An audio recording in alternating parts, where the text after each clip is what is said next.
Carbon dating के through हमें समझ नहीं आती कि एज कैसे पता चलती है, ये ज़रा एक्सप्लेन करें।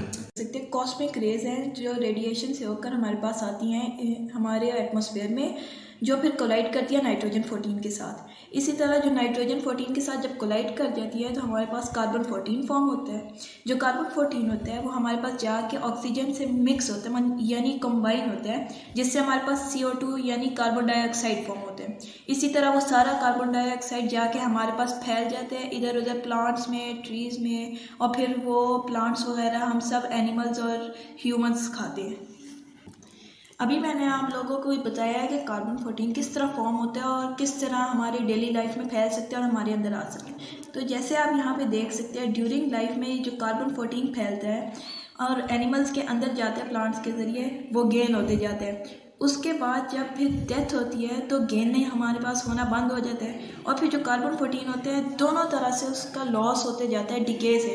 अब डिके इस तरह होता है कि कार्बन 14 जो है वो नाइट्रोजन 14 में टर्न होते जाते हैं आहिस्ता आहिस्ता, लेकिन उस पर बहुत ज़्यादा ईयर्स लगते हैं, वो भी अभी हम आगे बताते हैं। के बाद क्या हुआ ज़रा बताइएगा।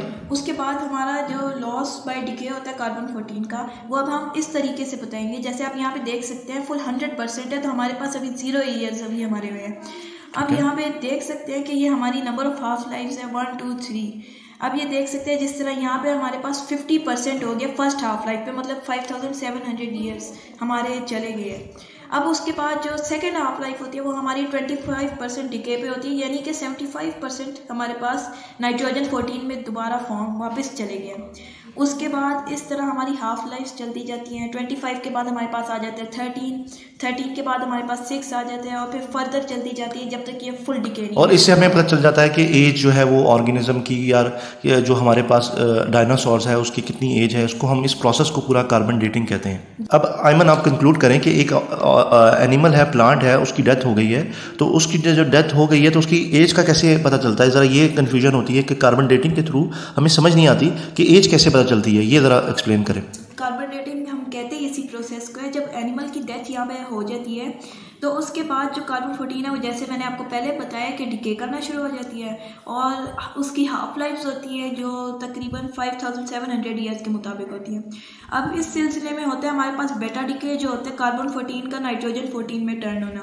अब जो कार्बन 14 होता है वो हमारे पास बेटा डिके के बाद नाइट्रोजन 14 में टर्न करते जाता है, और इस तरह हमें पता चलते जाता है कि अगर हम किसी ऑर्गेनिज्म को लें उसमें से और उसमें से मुख्तलिफ केमिकल्स मिक्स कर दें, तो हम ये देख सकते हैं कि उसमें कितनी % कार्बन 14 रिमेनिंग है, जिससे हमें पता चल सकता है अभी कौन सी हाफ लाइफ पे चल रहा है, और या उसकी हाफ लाइफ सारी ख़त्म हो चुकी है और कितने साल गुजर चुके हैं। तो इस तरह हम पता लगा सकते हैं कार्बन डेटिंग से एज एनिमल्स की।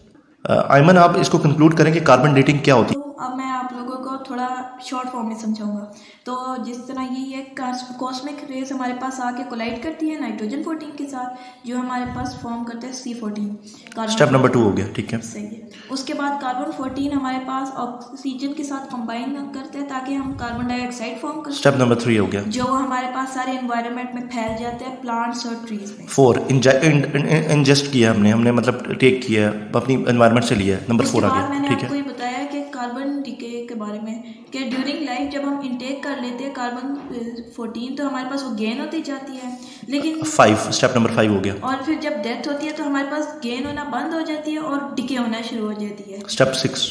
तो फिर यहाँ पे हम देख सकते थे कि ये 100% है, तो हमारे पास अभी 0 ईयर्स गुजरे हैं। आहिस्ता आहिस्ता जब ये 50% फिर 75% नाइट्रोजन 14 में फॉर्म करते जाएगा तो हमारे पास 5700 ईयर्स गुजरते जाएंगे, जिससे हम पता लगा सकते हैं कि कितनी एज थी इस चीज़ की या एनिमल की।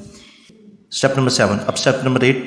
स्टेप नंबर 8 में हमारे पास ये था कि जब एनिमल मर जाता है तो वो डिके होना शुरू हो जाते हैं। उसमें से कार्बन 14 जिस तरह पहले बता चुका हूँ वो होता है हमारे पास बेटा डिके के ज़रिए, और उसके बाद अगर साइंटिस्ट को पता लगाना हो तो वो उसका कोई ऑर्गेनिज्म लेके एनिमल का, तो उसके अंदर कुछ खास केमिकल्स मिला के तो उससे फिर एज पता लगा सकते कि देख सकते हैं कार्बन 14 कितनी डिके हो चुकी है और नाइट्रोजन 14 कितने % आ चुकी है, जिससे हम हाफ लाइफ का पता लगा सकते हैं। और क्योंकि एक हाफ लाइफ हमारे पास 5700 ईयर्स होते हैं तो उससे पता लगा